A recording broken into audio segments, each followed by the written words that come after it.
Hommage de Victor Hugo à Johnny Hallyday. Ce sera donc un hommage populaire. Pas national, non, populaire. Formule jusque-là inédite en France, elle a été détaillée dans un communiqué de l'Élysée. Il a été convenu entre la famille, les proches de Johnny Hallyday et la présidence de la République que dans le cadre de cet hommage populaire, le convoi funéraire partira de l'Arc de Triomphe, puis descendra les Champs-Élysées, jusqu'à la place de la Concorde avant de se rendre à l'église de la Madeleine pour un office religieux. Les musiciens de Johnny Hallyday l'accompagneront musicalement. Le président de la République prendra brièvement la parole pendant la cérémonie.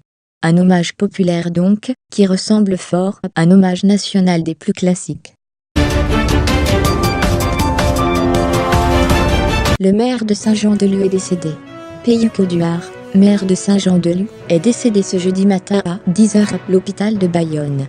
Il y avait été admis dans un état grave, le 28 novembre dernier à la suite d'un accident vasculaire cérébral survenu à son domicile. Il était âgé de 70 ans. Couches, tampons, lingettes, 60 tonnes de détritus obstruaient les égouts en Essonne. Des heures de travail harassant sont nécessaires pour venir à bout de ce monstre d'immondice. À Vigneux-sur-Seine, dans l'Essonne, toutes les nuits depuis 6 mois, une équipe d'employés descend gratter et décoller un peu des 60 tonnes de détritus agglomérés dans un collecteur d'eaux usées. L'Assemblée vote pour le don de jours de congé à un collègue au-delà des cas d'enfants malades.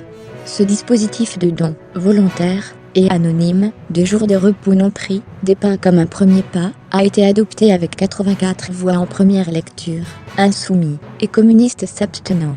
Dans une France à la population vieillissante et à l'espérance de vie élevée, de 8,3 à 13 millions de personnes aident régulièrement et à domicile un ou plusieurs proches en perte d'autonomie ou avec un handicap. Et environ 4 millions travaillent en parallèle.